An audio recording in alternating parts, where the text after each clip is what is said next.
Problème de la santé au niveau local. Le temps même est un peu petit pour exposer les problèmes de la santé au niveau local. Parce qu'en 6 heures, on ne peut pas énumérer tous les problèmes de la santé ici. Ça aurait nous prendre des jours et des jours, parce que la santé ici est plus malade même que les malades. Bon, on va commencer par les forces. Les forces qu'ont la santé. Il y a les forces humaines, le personnel médical, tout ce qui va avec, les infirmiers, les médecins, les pharmaciens, les sages-femmes. Il y a aussi les ASC. Il y a les Badianougor qui jouent un rôle très important au niveau de la santé locale. Il y a les partenaires, parce que parfois on organise des journées médicales en partenariat avec des organisations qui sont au niveau mondial, gens qui ne sont pas de nationalité française. Il y a aussi les associations. Il y a les bonnes volontés qui parfois organisent aussi des dons de sang, des consultations médicales, des journées de diagnostic de diabète et d'hypertension artérielle. Il y a les pharmacies qui jouent un rôle important, très important même au niveau de la santé locale. Parce que la plupart des médicaments qui sont prescrits ici au niveau des postes de santé ne sont pas accessibles en fait, ne sont pas disponibles au niveau de ces postes de santé-là. Maintenant, dans ce cas, ce sont les pharmacies qui prennent le relais. Il y a aussi la mairie. La mairie est en quelque sorte une force parce que on a fait un constat sur une durée de 6 ans. La mairie a fait une dotation de médicaments au niveau des postes de santé, mais 2 fois seulement. 2 dotations de médicaments en 6 ans. Ce qui n'est pas du tout normal parce que la mairie doit être impliquée dans la gestion même des postes de santé.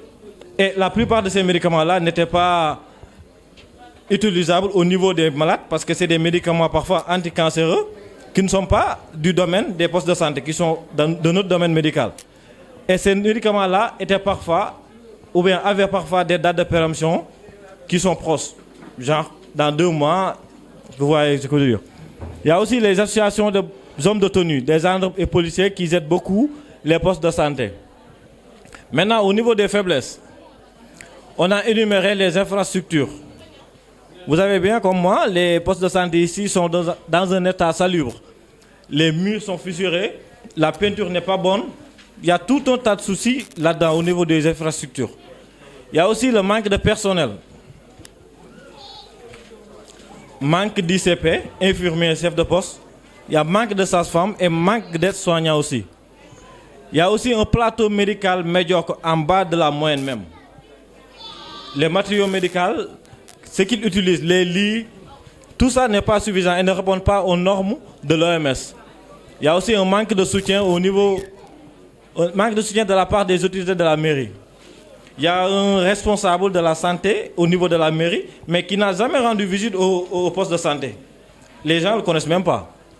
Il y a aussi des ambulances qui ne répondent pas aux normes sanitaires. Et là, il faut souligner qu'au niveau d'Inditar, il y a une bonne volonté qui leur avait octroyé une ambulance. Maintenant, les habitants d'Inditar ont dit que, puisque c'est la mairie qui gère, eux, ils ont amené l'ambulance au niveau de la mairie.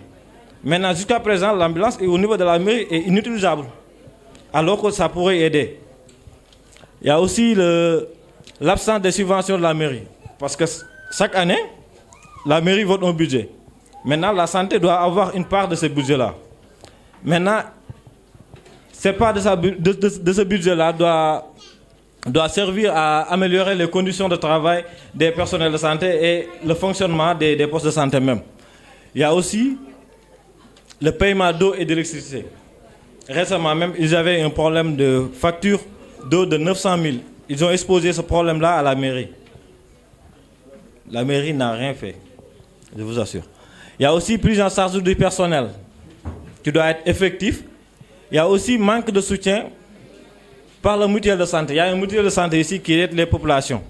Donc vous êtes malade, le mutuelle prend en charge les 80%. Maintenant, le malade, le patient prend en charge lui-même les 20% qui restent. Les problèmes sont beaucoup, hein. C'est juste une once de problèmes parmi tant d'autres. Maintenant, je vais laisser la parole à Madame Sall pour vous expliquer les solutions proposées. Ça, c'est une liste qui est loin d'être exhaustive, hein, parce qu'il y a d'autres solutions que même vous aussi vous pouvez apporter.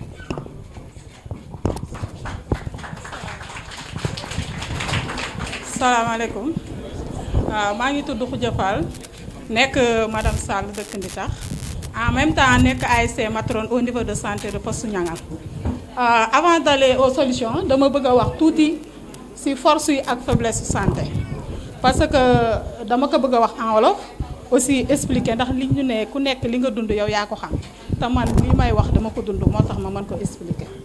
D'abord bu ñu ñëwee ci force yi au niveau poste yi dama miinewul lii nag au niveau poste yi nekk ci 2 postes yi nekk yéen yëpp. micro bi may wax. ok jigéen. waaw ñaari poste yi nekk fii ci yéen yëpp peut-être mën naa wax tuuti la nga xam ne moo fa am bu fekkee ci wàllu force yi comme ni mu ko waxee ci tubaab force yi mi nga fa ci wàllu infirmier chef de poste sage-femme ASC moo ëmb matrone. Bàjjanu gox mooy ñi nga xamante ne ñooy relier entre gox bi ak infirmier chef de poste bi wala sage-femme bi relais aussi ñoom ñooy wàcc ci biir terrain bi di liggéey ci wàllu feebar di sensibiliser jigéen ñi ak borom kër yi ci wàllu feebar yi nan lañ koy moytoo ni ñuy teel a demee di saytu seeni yaram ci wàllu ëmb ak imbi aussi ni ñuy saytoo comme wàllu corona bi fi jógee nan la ñu war a jëlee ci matukaay wàllu sensibilisation daal ci loolu la ñu nekk. léegi nag bu ñu jógee ci loolu ñu ne CDS bi moom la ñuy nekk ci au niveau poste santé yi partenariat yi ñu ngi fi association yi bonne volonté yi et les pharmacies ñu ne boo gisee ci wàllu maire yi kooku dama ciy wax parce que am na fi dotation ci biir 6 ans yi mu wax ñaari yoon dotation te man boo ko gisee au niveau de poste def naa fa plus de 10 ans ñaari dotation ñoo ma fa fekk te dotation yi aussi bu ci ñëwee boo estimer valeur bi du la jox 2 millions. aussi médicament yooyu yu ci bëri date péremption bi dafay jege wala mu nekk médicament yoo xam ne doo ko mën a utiliser fii day nekk médicament yoo xam ne ñi amee cancer ñoo koy utiliser ou bien ñi amee cardiaque yooyu doo ko soxla danga ko fay teg ba mu périmé nga sànni ko ou bien boo gisee kooka nga may nga jox ko beneen bi comme femme de ménage bi nekk ak des fois dinañuy am ay homme de tenue yu fi nekk yoo xam ne dañuy ñëw di ñu may ay médicaments comme gendarme yi wala policiers yi fii. ci wàllu faiblesse yi mooy tey boo demee lu mel ni niveau poste santé Niangal infrastructure bi fa nekk jagut ndax boo demee miir yi ñi ngay xar yenn toiture yi mi ngi sëgg mais nag lu mu bon CDS bi moom mi ngi góorgóorlu di wax néewti kàttanam di fa am yu mu fay jéem a def manque personnel tamit am na parce que boo gisee ma ne manque personnel am na poste yi sage-femme ak infirmier la état di jël charge li ci des yëpp CDS moo koy jël charge moo tax manque personnel bi nekk foofu. plateau technique bi aussi dafa manqué parce que da ngay bëgg a dem soigner benn petit coton sax da lay tër bu fekkee weer bi xóot na lool parce que li may wax sama bàmmee laa taxaw moo tax ma di ko wax ñëw ma pour politique wala di saboter nit ma di ko wax dama ko dund. ñaareel bi manque soutien dafa am. ñaareel bi manque soutien dafa am ci part autorité yi ambulance bi aussi na mu war a fonctionner wu ko carrément parce que ñaari ambulance mën nañ ne moo fi nekk mais benn bi mënul daw guddi ou bien mënul daw fu sori te benn bi aussi boo gisee moom muy daw boobu dafa am ci poste bu mu tege te poste boobu moom muy jël entretien bi am na loo xam ne boo ko bëggee aussi il faut que nga def ko ba pare nga mën a jël ambulance boobu. ñaareel bi situation maire yi dafa manqué. ñaareel bi situation bi dafa manqué ndax poste yi ñoom ñooy demal seen bopp lépp lu ñu am ñoom ñoo koy defal seen bopp prise en charge aussi poste yi ñoom ñoo koy def ci wàllu personnel bi fa nekk. manque de soutien ci mutuelle bi man membre laa ci mutuelle de santé